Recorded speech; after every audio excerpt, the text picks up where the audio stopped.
This is Mariama Lockington. I am the author of For Black Girls Like Me, and you're listening to So Booking Cool with Jewel B. Welcome to So Booking Cool. It's Jewel B. Here is part 2 of 2 parts of my conversation with author Mariama J. Lockington, the author of For Black Girls Like Me, which is now available everywhere. What is it you think about writing and empowerment and working with youth and leadership? What is it about it all that makes you passionate about it? I think that it's the fact that, I don't know, I think we young people are going through so many different things, good and bad, and they're so resilient, and they're so brave and unfiltered. I think one of the things I love about middle school age is that they're still part of their family systems, and they're trying to figure out who they are and what they believe. And, sometimes they're trying to, suss out what they believe versus what their family believes. And that can be a really, fraught time. But I find that they're really unfiltered in this beautiful way where they're not afraid to ask questions that sometimes adults, have been trained, like, oh, I can't ask that because it might offend someone, or I don't know if I, want to put myself out there like that. I think, as adults, we get a little bit more fearful and jaded a little bit. And I have just found that in my work with young people, if you are authentic and honest with them, they will be that way with you. And they will, ask you questions and engage with you in really, really meaningful and important ways. And so I think that that's what makes me really passionate. I also think that writing and storytelling is such a powerful tool, for building confidence in young people. And for, letting a young person know, like, you don't like the books that, you're reading right now. Well, what would you like to read? What types of stories would get you excited? And then getting them excited about writing or telling that story in a particular way. And it makes me really happy. And in turn, I think we as adults have a ton to learn from young people as well. Yeah. From their experiences, from the things they want, from the way that they're living and growing in this world. And so that makes me really passionate. And I've always been like, a learner. Like I love the classroom. I love learning. Like my main character, Makeda, I was that kid who was like carrying around a dictionary, trying to learn new words. I like to learn, both from books, but also from people. And so I think that that's also part of what working with young people or working in the education space gives me, is that exchange of stories and ideas, and ways to grow and learn. And with, like, when you add new words to the vocabulary, what's your favorite way to get used to using that word and stuff? That's a good question. Thanks. Sometimes I do the activity, honestly, it's the same thing that Makeda does in the book, but like, where you just, if you have a physical dictionary, you just like open it to a page, or you could do this with any book, honestly, and find a word that you don't know or you haven't used very often, and then I make like a list of 10 words, and then I try to write a poem with all those words in it. And maybe the poem is not good, but it's a way of practicing, like, how can this word fit together? And maybe from that exercise, like, I maybe find 2 words that like really resonate with me that then come up more naturally in a different piece of writing. Okay. All right. That's cool. What would you say your experience has been like as a debut author, even though you've been storytelling for a long time? But what has it been like being in the book world and publishing space? I mean, the first answer is that it is you never know what to expect, kind of, and it's also a lot of waiting.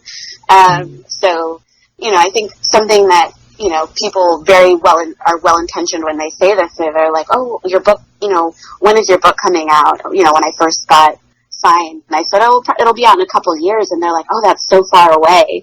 But it's really interesting experience of things moving, feeling like, yes, it takes a while to make a book, and you're not the only one who's involved in making a book. Like, I have such a better understanding of just all of the incredible work and people who work on getting a book into the world, from editors to publicity to the library and schools team, to a designer, to an artist to do the cover. Like, so many people help get a book into the world that actually, like, when you think about 2 years for a book to actually be on bookshelves, it's not that much time. But I think when you talk to someone, it feels like a longer amount of time. So I think my experience has been, you know, this mix of, like, sometimes I'm just, like, waiting for information to come through my inbox about, like, you know, the cover or about different things along the lines of, like, production. And then sometimes I'm writing, and then also, you know, also engaging with other authors that are also debuting this year. That's been one of the most sort of exciting and rewarding parts of the debut journey, has just been the opportunity to connect with other young adult and middle grade writers who have their first book coming out this year, and just sort of validating each other's excitement, celebrating one another's accomplishments, and then also sometimes using it as a space to talk through, like, the anxiety of it all, of not knowing, you know, you put a story out into the world and it's not really yours anymore, and you don't have control of how people read it or react to it. And that's a really, really scary, unsettling feeling, especially if you've had that, you know, that story so close to you, been working on it and crafting it, to then just let it go into the world, is a really difficult thing. And so having that community has really been great.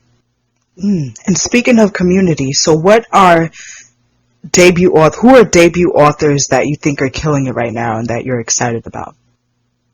There are so many. And I encourage folks, if you don't know about Novel 19s, hashtag Novel 19s, is a group of debut middle grade and YA authors who have books that have started to come out this January and that will continue to release all the way through December.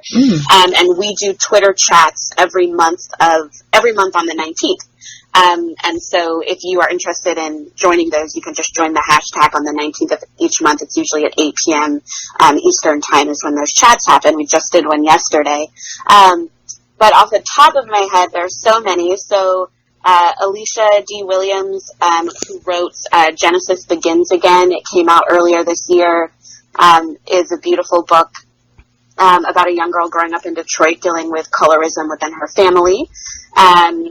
I also really loved Caterpillar Summer by the author Gillian McDunn. It also already is out. It came out in the spring, about a young biracial girl who is sort of thrust into a family situation where she goes to meet her estranged grandparents for the first time, and is also taking care of her younger brother as well. It was a really beautiful book. Oh my gosh, there's so many that I'm now blanking. Just South of Home by Karen Strong is a great one.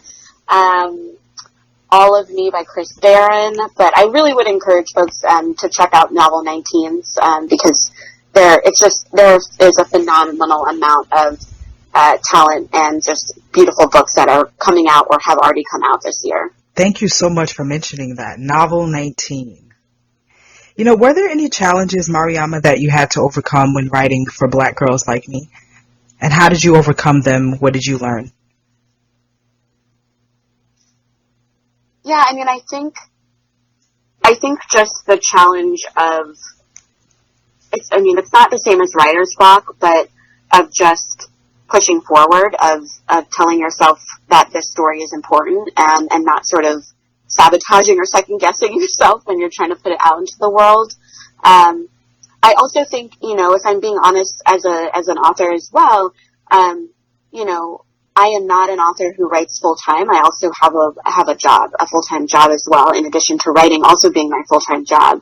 So I think it is really challenging sometimes to figure out how to balance schedule and how to make time for writing, and how to make that time productive, because, if you have a really long day at work and you blocked off, from 6 to 8 p.m. to write, but you're exhausted by that point, like how do you get in the productive space where you can make the most of that time that you blocked out for yourself? So, that was hard at different points of the drafting period of trying to figure out how to balance, my work at work with also my work of writing as well. And that's something that is not unique to me, that a lot of authors are struggling or are trying to figure out or trying to negotiate as they're going through, writing book 1 and book 2. I don't know how people work on multiple books at the same time, but some people do. So that was a struggle. And I also just think, this book is a book, like I said, that hopefully is going to offer a nuanced perspective on adoption.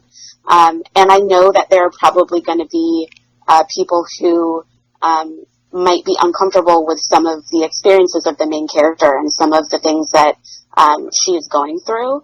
And so I think just one challenge for me is just to trust that this book will get into the hands of the people who need it, and that to trust that that'll get to the people that need to read this book, and that those folks that maybe don't like some of the things that are in the book or some of the hard truths of it, either this book isn't for them, or maybe they will start thinking about something in a different way. But I think that same feeling of like, once you put a story into the world, no matter what your intentions are, you don't really have any control over how people react to it. And so that's a hard sort of challenge as a writer, that you can't control what people are going to think or say or how they're going to use your story. And one of the things that I know you also believe in, Mariama, is that people can't really know where they're going if they don't know where they come from. And your book, it's also about Makeda finding her voice and understanding who she is. So do you recall the experience that made you realize when it was important to know where we come from in order to know where we're going to go? Yeah, I've been thinking about this question. And for me, and, I think for Makeda, the being cut off from your history is a really hard experience. And I think, I think just a really small concrete example is, I remember the first time that I stumbled upon my identifying information. So I was adopted in a closed adoption, a private adoption, so I didn't have any contact with my family members. But I did have a file that had sort of very basic, no names, just basic history, not very in-depth about my biological mother, and a tiny little tidbit about my biological father. So just, details about their hobbies and, just very small things that sort of the adoption agency and the social worker had gathered through a very brief interview. And so I remember encountering that probably when I was in middle school and being really overwhelmed by it, but then also having all these questions about but what else? What are in the blank spaces? There's so much more that makes up a person, and that there's so much more that makes up me and that I don't know about. And it's really hard to figure out sort of where I go or who I'm supposed to be if I don't have some of those foundational things. So I think that is just as a small thing of, and I think for Makeda, she knows that, she is loved by her family and that they, are trying to love her. But at the same time, she also knows that there's this unknown too, this other history, that she's been sort of separated from and that she's trying to figure out. And so, what does it mean to be a Black girl is a question that she thinks about a lot. And she bounces off of her best friends. And how does that look in the world? And how do you figure out what Blackness is if you don't really have examples of that in your life? I think it's also another way to sort of look at that. How do you know where you're going if you're not really sure where you came from? So I think the whole book itself explores that. But there are a lot of examples as an adoptee, that I can think of. But then also I think, there's probably other scenarios where this comes into play. Maybe you are someone who doesn't, feel like you come from your biological family, but maybe you don't connect with them, don't share the same interests and feelings. And what does that feel like to sort of go into the world with those questions and a different identity than maybe where you were born into? So I don't know if that answers your question. No, it's a good one. Does. Yeah, thank you. No, and it was a really good answer. Is there anything in particular that Black girls who are not transracial adoptees might take away for Black girls like me that you're thinking of? That Yeah. I hope so. I mean, I think that this is a book, Black girlhood is not a monolith. So one thing I hope that Black girls understand is that there's no one way that you're supposed to be, and so that you can be what you want to be, and you can find your voice in a way that feels authentic to you, in the same way that Makeda does, even if you're not an adoptee. So I think that there's that. I think that this is a book that Black girls can see a really strong friendship between two Black girls and other Black girls as well, and sort of think about the importance of friendship as well. And I think not even just for Black girls, but I think in general for young people, that this is a book that deals with sort of like the messiness of growing up, so that it is very possible that like there can be joy and hope and good things happening in your world, and at the same time there can be really hard, sad, and challenging things happening in your world, and those two things can sort of exist side by side, and that's okay.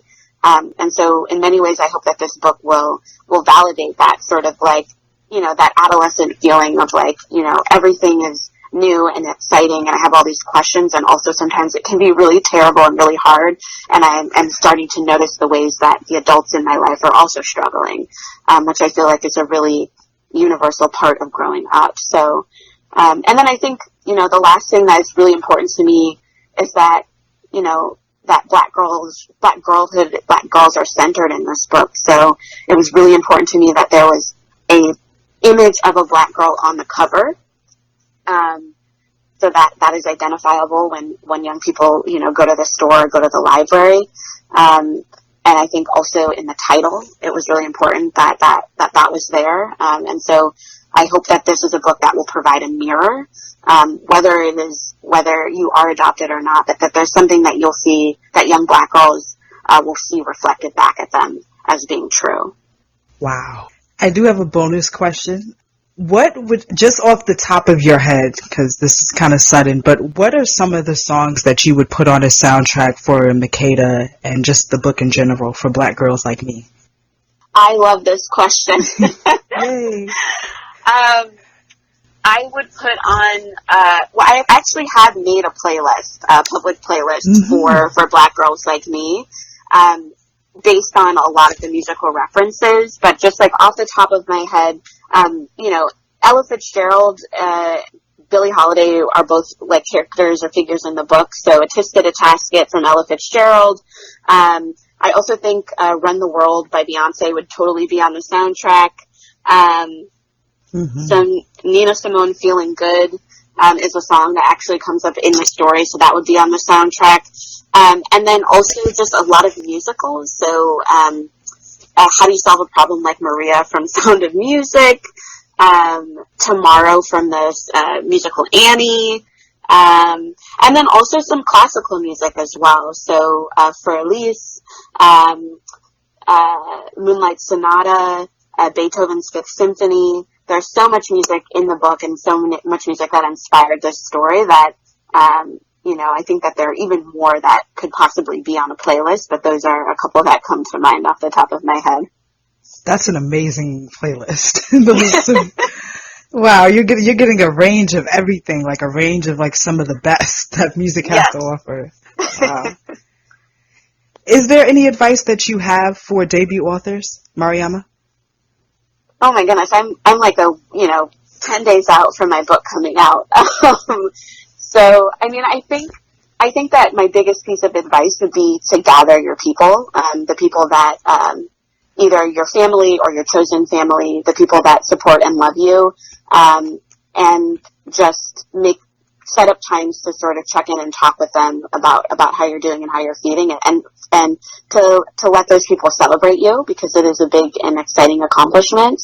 I think it helps to also, it sounds like a little bit, like this wouldn't be a good time to do this, but it helps to start thinking about the next thing, because otherwise you're just sitting there checking your inbox for stuff to come in about the current book that might be headed out into the world. But if you have another book or writing project to work on, or maybe not a writing project, but just something else to focus your creative energy on, that'll help maybe with some of the anxiety of sort of, waiting to see what reviews come in or whatever, all those other things. And then a really helpful piece of advice that a poetry teacher of mine gave me, or gave my whole workshop at one point, was just the permission and understanding that your book or your poem or whatever it may, your book does not have to be for everybody. And I think that that's just really important to remember, that your book, you don't have to write a book that is for everybody. Like, not everybody will love your book, and that's okay. But to be confident in the fact that you've written a book that someone will need and will be important to someone. And I think that is just a mantra and piece of advice I've just given to myself over time as I start, as I get sort of anxious about, how it's being received, to just give myself permission. Not everyone will like my book, and that's okay. It will find the people that it needs to find. And that's just really helped with some of that anxiety about, how is it doing in the world? So I think that that's important to keep in mind as you go forward. Mariama J. Lockington, everyone. Wow. I could keep the questions going and going.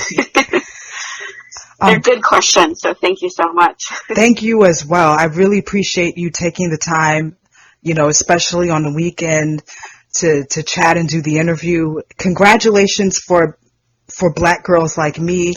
Can't wait for this book to get everywhere in the world, July 30th. That's big. And as well as congratulations on your second book as well, because that's also major. Thank you. Yes, thank you. In the Key of Us, right? Yes, it's In the Key of Us. It is not going to be out until 2021, but it is another middle grade book about two Black girls who attend the same music camp and fall in love. And so I'm really, really excited for it to come out. Very exciting news. That's awesome. So glad that, this is just the beginning for you. And let everyone know how they can keep up with you, how they can get the book, and anything else we should know about any events or, upcoming appearances, anything.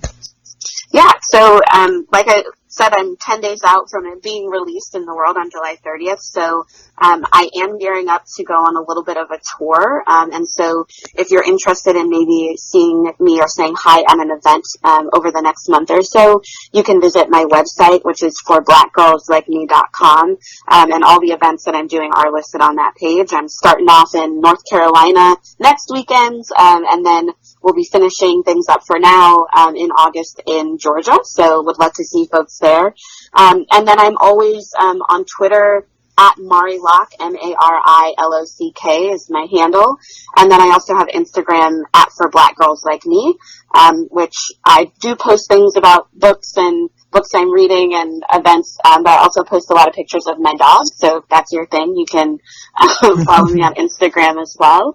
And yeah, I'm really excited to see the book out in the world and to hopefully engage with folks. And I also, some of the events that I'm doing are readings, but I also, like I said, love to teach writing workshops, creative writing workshops to young people. So I also have a number of workshops that I'll be doing over the next month. And I'm always interested in doing workshops and school visits to talk to young people too. So if that's your thing, I'd love to hear from folks who are interested in that too. Yes.